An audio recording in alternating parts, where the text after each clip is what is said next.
ఉద్యోగులకు సర్కార్కి మధ్య గ్యాప్ వచ్చిందా? ఏపీ రెవెన్యూ అసోసియేషన్ అధ్యక్షులు బొప్పరాజు వెంకటేశ్వర్లు మాటలను సర్కారు ఎలా అర్థం చేసుకుంటుంది?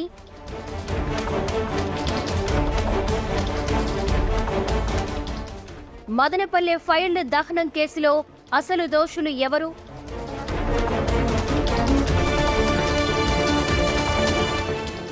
వందలాది రికార్డులు ఉండే కార్యాలయాలకు ప్రభుత్వం భద్రత కల్పించడం లేదా?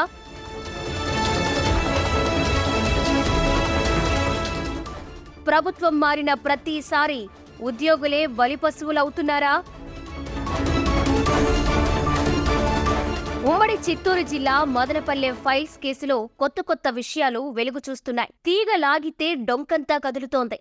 సబ్ కలెక్టర్ కార్యాలయంలో కీలక ఫైల్స్ దహనం వెనుక పెద్ద కుట్ర ఉన్నట్లు స్పష్టమవుతుంది. ఈ కేసును సిఐడికి అప్పగించాలనే ఆలోచన చేస్తోంది ప్రభుత్వం.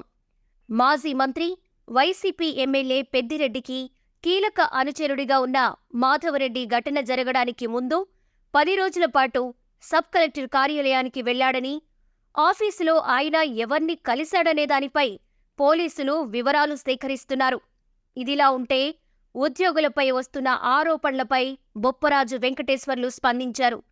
ప్రభుత్వ భూములను ఫ్రీ హోల్డ్ చేయాలని నాటి ప్రభుత్వం నిర్ణయాలు తీసుకుందని, వాటి గురించి చర్చ చేసే అవకాశం లేకుండా ఉద్యోగులపై ఒత్తిడి తెచ్చారని అన్నారు. ప్రతిరోజు టార్గెట్ పెట్టి ఇబ్బందులు పెట్టారన్నారు. ఫ్రీ హోల్డ్ ప్రక్రియ తప్పుల తడక అని ఈ ప్రభుత్వం అభిప్రాయపడిందని బొప్పరాజు తెలిపారు. ఇందులో ఉద్యోగులపై నిందలు మోపడం సరికాదని పేర్కొన్నారు. ఏ ప్రభుత్వం ఉన్నా వారి ఆదేశాలను ఉద్యోగులు పాటిస్తారని తెలిపారు. తప్పు చేసిన ఉద్యోగులపై మాత్రమే చర్యలు తీసుకోవాలని బొప్పరాజు పేర్కొన్నారు. రెవెన్యూ ఉద్యోగులతో అనేక విభాగాల పనులను చేయిస్తున్నారని అన్నారు. భూ సమస్యలను ఛాలెంజ్గా తీసుకుని పరిష్కారం చూపాలని ఆయన డిమాండ్ చేశారు. ఇదిలా ఉంటే మదనపల్లి ఫైల్డ్ దహనంపై బొప్పరాజు సంచలన వ్యాఖ్యలు చేశారు. గత 5 సంవత్సరాలలో నిర్మాణంలో ఉన్న కార్యాలయాలు కాంట్రాక్టర్ల వద్దే ఉన్నాయని, అనేక రెవెన్యూ కార్యాలయాలు శిథిలావస్థకు చేరుకున్నాయని, ఈ రికార్డుల భద్రతకు రికార్డ్ అసిస్టెంట్ పోస్ట్ ఇవ్వాలని అన్నారు. 10 ఏళ్లుగా అడుగుతున్నా ప్రభుత్వాలు పట్టించుకోవడం లేదని, అసలు రెవెన్యూ కార్యాలయాలకు ఒక వాచ్మెన్ కూడా లేరన్నారు. వందలాది రికార్డులు ఉండే కార్యాలయాలకు భద్రత అవసరం లేదా అని బొప్పరాజు ప్రశ్నించారు. సీసీ కెమెరాలు పెట్టాలని ఆదేశాలిచ్చారని, కానీ నిధులు మాత్రం ఇవ్వలేదన్నారు.